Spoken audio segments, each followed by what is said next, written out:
এই কিডন্যাপিংটার পেছনে রোহিণীদের হাত আছে। হোয়াট? রোহিণীর হাত?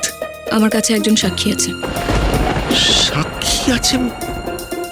কি বলছো না লোক? আমি সব বলবো উকিলবাবু, সব। কিন্তু তার আগে আমাদের জানতে হবে যে রোহিণী দিয়ে এসব কেন করছে, আর তার জন্য এই কেসের খুঁটিনাটি সব কিছুর উপর আমাদের নজর রাখতে হবে। এই কেসটাকে ফলো আপ করতে হবে ঠিকঠাকভাবে। এবার তো আমি নিশ্চিত যে রোহিণীদি প্রেগনেন্ট নয়। প্রেগনেন্সিটা ফলস? মানে তুমি তুমি এত শিওর হচ্ছ কি করে? তুমি জানো উকিলবাবু,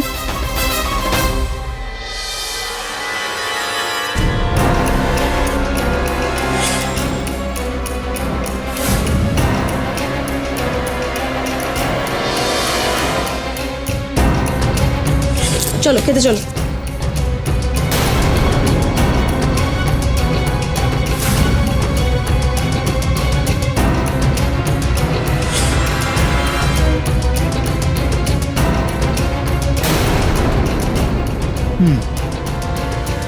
না, একটা কথা কি জানো, মানে রোহিণী না ভীষণ কেয়ারলেস।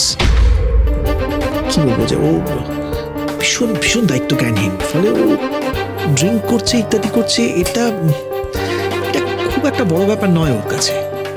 না না উকিলবাবু, ও যতই কেয়ারলেস হোক, ও তো মা হতে চলেছে। ওর শরীরে একটা প্রাণ বড় হচ্ছে, আর তার প্রতিও ওর এতটুকু মায়া জন্মাবে না?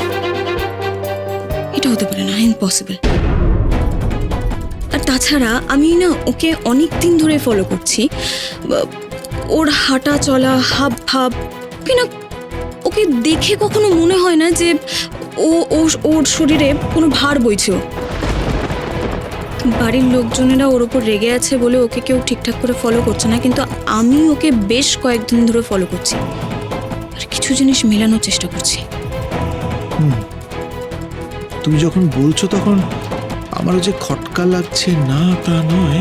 উকিলবাবু, আর একটা কথা বলো তো, মেঘলার কিডন্যাপিংটা কবে হলো? যেদিন এই ঘটনাটা ঘটলো সেই দিনই কিন্তু রোহিণীদিকে ডক্টর গাঙ্গুলি দেখতে আসার কথা ছিল।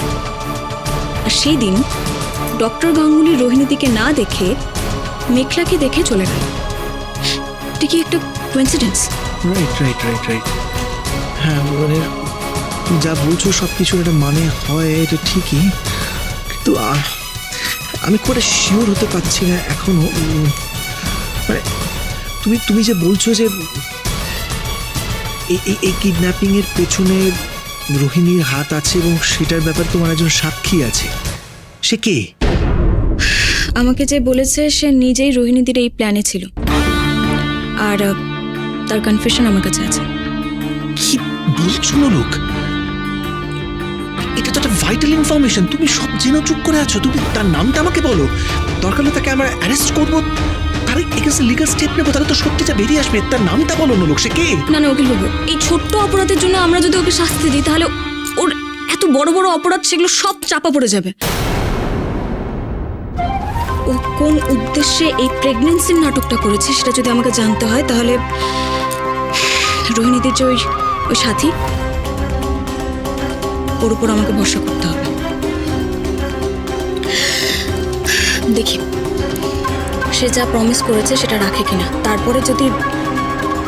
তারপরে আমি তার নাম তোমাকে বলবো। এই মেয়েটাকে আমি যত দেখছি তত অবাক হয়ে যাচ্ছি। ওর এই অসহায় অবস্থা থেকে আমরা ওদের এই বাড়িতে আমরা আশ্রয় দিলাম, এত কিছু জানা সত্ত্বেও, এতগুলো অন্যায় পরপর করেছে তা সত্ত্বেও এসব করে যাচ্ছে। আইডিয়া, যে ডাক্তার ওকে হেল্প করছে আমি তাকে অ্যারেস্ট করবো। ওকে চাপ দিলেই সত্যিটা বেরিয়ে আসবে। ওই ডাক্তারের লাইসেন্স আমি ক্যান্সেল করছি।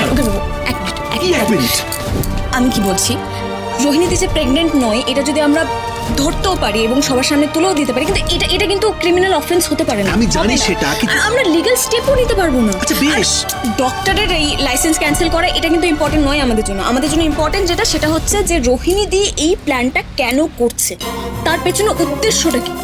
তার থেকেও বড় কথা, একটা কথা ভাবুন তো, রোহিণীদির মা বাবা এসে যদি রোহিণীদিকে নিয়ে যায় এখান থেকে ডেলিভারি অন্য জায়গায় করাবে বলে, আর তারপরে যদি অন্য একটা বাচ্চাকে নিয়ে বাড়িতে ঢোকে, তখন তো আমি মাস্টার দাদাকে বলতে পারবো না যে ডিএনএ টেস্ট করো, তাই না? রাইট, এটা তুমি ঠিকই বলেছো। উকিল বাবু, আমাকে তুমি মাসখানেক সময় দাও। আমি সাধের আগেই জেনে যাব যে রোহিণীদের উদ্দেশ্যটা কি। শোনো লোক, আমার তোমার প্রতি সম্পূর্ণ আস্থা আছে।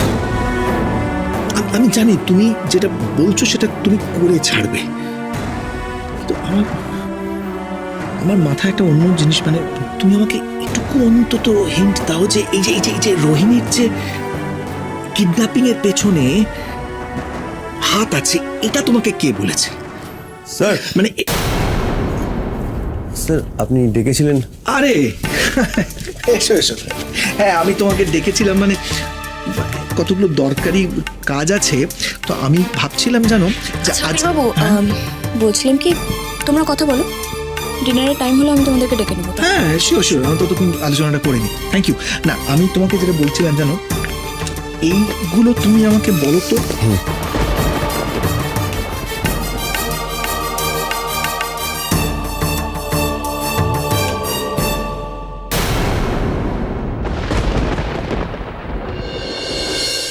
সেটাকে নিয়ে না আমি আর পারি না। সে তখন থেকে এই মেঘলা রাজাকে দেখেছো? ও ডোনার সাথে খেলছে। দেখেছো, এই ছেলেটাকে নিয়ে না আমি সত্যি পারি না। এই ছেলেটাকে তখন দেবো না। শোনো, কি হয়েছে? তুমি আজ কোথায় বেরিয়েছিলে গো? কোথাও বেরোয়নি তো, বাড়িতেই ছিলাম। কেন, কিছু হয়েছে? না, এমনি। আচ্ছা শোনো না মেঘলা, তুমি একবার রাজাকে নিয়ে নিচে যাবে প্লিজ। তুমি গেলেও তাড়াতাড়ি করবে, নইলে আমি গিয়ে কি প্লিজ করবো? প্লিজ একবার যাও। ও আমার please। কথা শুনবে না। আমার কথাই শুনবেন। অর্জুন,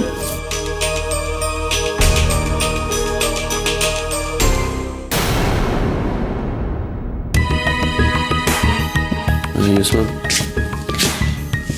তোমার সাথে আমার কেসের ব্যাপারে কিছু কথা আছে। অর্জুনের সাথেই তো দেখা করতে বেরিয়েছিলে, করতেই পারো, তোমাদের ফার্মে কাজ করছে। কিন্তু আমাকে মিথ্যে বলার কি দরকার ছিল?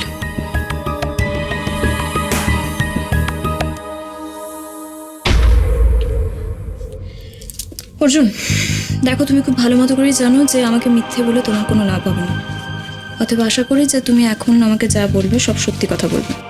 Yes ma'am. আমি কেস সংক্রান্ত কোনো ইনফরমেশন দিকে দেব না, এই বিষয়ে আপনি নিশ্চিন্ত থাকতে পারেন। সেরকম হলে আমি কিছু না কিছুভাবে ঠিক কাটিয়ে দেবো। আর রোহিণীদের পেট থেকে যে কথাটা বের করতে বলেছিলাম সেটা বের করতে পেরেছো? No ma'am, not really. আসলে দি প্রেগনেন্সি নিয়ে ক্লিয়ার করে কোনো ইনফরমেশন আমাকে দিচ্ছে না। রাদার কমপ্লিকেশনসের কথা বললে ও বলছে আপনার কথা, স্যারের কথা আর আদির কথা। আমি চেষ্টা করেছিলাম, I showed concern, but she is like আমি হ্যান্ডেল করে নেবো, তুই নলোক আর এআরে কনসেন্ট্রেট কর, যাতে আপনাদের বিশ্বাসটা বজায় থাকে। তা আমিও ওর বিশ্বাসটা বজায় রাখার জন্য I did not press her, but ও সময় হলে সব বলে দেবে বলেছে। তার মানে রোহিণীতি যদি নতুন কোনো প্ল্যান করেও থাকে সেটা তোমাকে জানায়নি। তার মানে তুমি ছাড়াও ওকে হেল্প করার বুদ্ধি দেওয়ার আরো কেউ আছে। একা একা রোহিণীতি এত কিছু করতে তো পারবে না। সেই ব্যক্তিটা কে সেটা যদি জানতে হয়, রোহিণীতির ফোনটা একবার আমাকে চেক করতে হবে। আমার কিছু বলবেন? হ্যাঁ দেখো অর্জুন, আমি তোমাকে আগেও বলেছি, তোমাকে বিশ্বাস করেছি বলে আমি কোনো লিগ্যাল স্টেপ নিইনি। আর তোমাকে উকিলবাবু মেঘলা যথেষ্ট বিশ্বাস করে। আমি চাই না ওদের বিশ্বাস ভাঙুক আর ওরা কোনোভাবে কষ্ট পাক।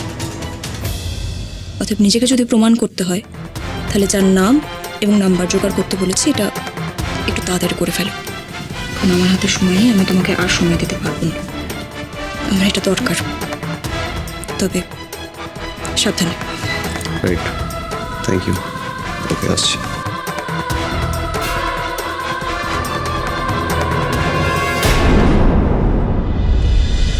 কাঁধ